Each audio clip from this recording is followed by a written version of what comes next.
नमस्कार दोस्तों, मैं advocate Vishnudhari Singh legal channel में आप सभी दर्शकों का स्वागत करता हूं।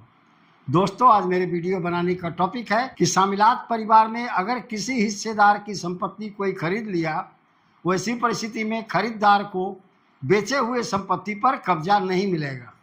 दोस्तों, आइए इस पर क्या कहता है कानून और क्या कहता है ऑनरेबल सुप्रीम कोर्ट और हाई कोर्ट का जजमेंट, इन सब के बारे में इस वीडियो में हम विचार करेंगे। दोस्तों, सबसे पहले आइए देखते हैं कानून क्या कहता है। दोस्तों, ट्रांसफर ऑफ प्रॉपर्टी एक्ट का धारा 44 जो है, section 44 of the transfer of property act, यह प्रावधान करती है कि अगर शामिलात परिवार में कोई हिस्सेदार या सह हिस्सेदार अपने हिस्से की संपत्ति को बेच देता है, लेकिन खरीदार को उस विशिष्ट हिस्से पर कब्जा नहीं मिलेगा जो उनके सेल्डीड या रजिस्ट्री के अंदर में, चौहद्दी के अंदर में विशिष्ट हिस्सा बेचा गया था।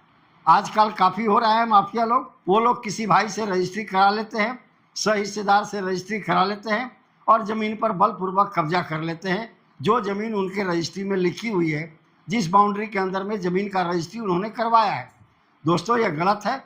उन्हें कोई हक नहीं है कि जब तक वो न्यायालय से बंटवारा न कर ले तब तक के लिए विक्रेता के विशिष्ट हिस्से पर जो विक्रेता ने संपत्ति लिखी है, उस संपत्ति पर वो कब्जा कर ले। इसी बिंदु पर आइए ऑनरेबल सुप्रीम कोर्ट के कुछ जजमेंट पर विचार करते हैं।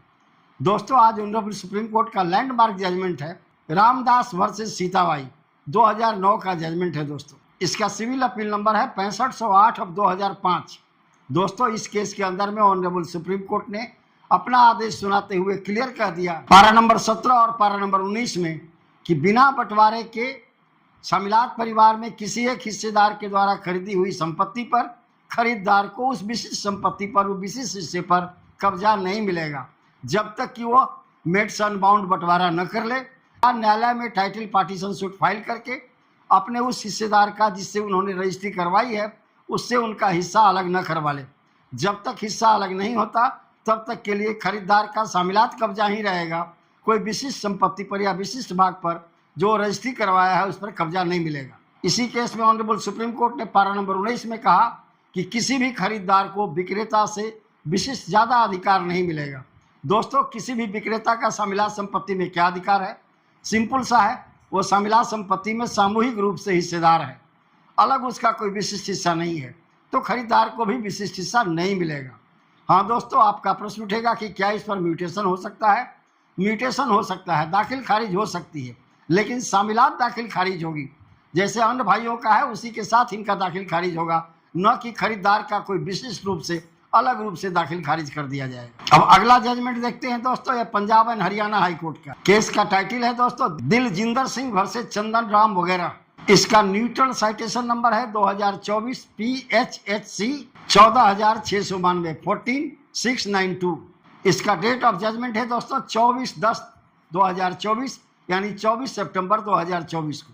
इस केस में honourable Punjab and Haryana high court ने अपना फैसला सुनाते हुए इस केस के पारा नंबर 7, पारा नंबर 8 और पारा नंबर 15 में यह क्लियर कट प्रावधान किया कि अगर शामिलात परिवार में कोई भी हिस्सेदार अपने हिस्से की संपत्ति बेचता है तो खरीदार को सामूहिक कब्जा मिलेगा, न कि विक्रेता के द्वारा बेचे गए विशिष्ट हिस्से पर। यानी जिस हिस्सा को विक्रेता ने बेचा है उस हिस्से पर खरीदार को कब्जा नहीं मिलेगा। खरीदार को इसके लिए चाहिए कि पहले वो सिविल कोर्ट में टाइटल पार्टीशन सूट का मुकदमा करे और अपने विक्रेता के हिस्से को अलग निकलवाए। जहां कोर्ट से हिस्सा उसका अलग निकलेगा, खरीदार उसी संपत्ति पर, उसी हिस्से पर कब्जा करेगा। पहला 2 जजमेंट जो था तो लैंडमार्क जजमेंट था।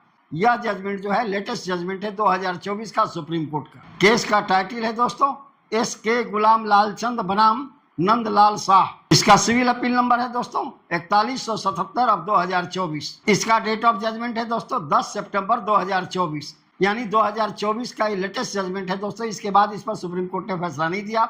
यह अभी फैसला फुल बेंच का है दोस्तों, ऑनरेबल सुप्रीम कोर्ट के फुल बेंच का। इस केस का दोस्तों रिलेवेंट पारा है 24 और रिलेवेंट पारा है 25।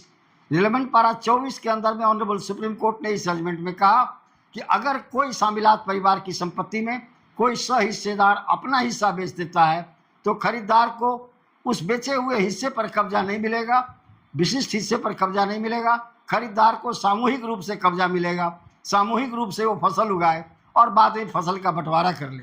हाँ दोस्तों, अगर कोई दूसरा भाई यानी दूसरा सह हिस्सेदार वो खरीदार अगर बलपूर्वक चाहता है कि हम विशिष्ट हिस्से पर जो लिखवाए हैं, जो रजिस्ट्री करवाए हैं, उस विशिष्ट हिस्से पर हम कब्जा कर ले, ऐसी परिस्थिति में दोस्तों जो दूसरा भाई उनका है, जो शामिलात परिवार के सदस्य का दूसरा भाई है, वह न्यायालय के अंदर में यानी न्यायालय से उस खरीदार के विरुद्ध में स्टे ऑर्डर प्राप्त कर सकता है। वह भाई जो भाई उस संपत्ति पर सहिस्सेदार है और अपने हिस्से की संपत्ति वह बेचा नहीं। यह स्टे ऑर्डर दोस्तों तब तक के लिए मिलेगा जब तक कि क्रेता यानी खरीदार जो दूसरे भाई के हिस्से को खरीद लिया है, जब तक कि वह या तो मीट्स एंड बाउंड के द्वारा बंटवारा न कर ले या न्यायालय में पार्टीशन सूट दायर करके अपने खरीदार का, जिससे उन्होंने जमीन खरीदा है, उसके हिस्से को अलग न कर ले।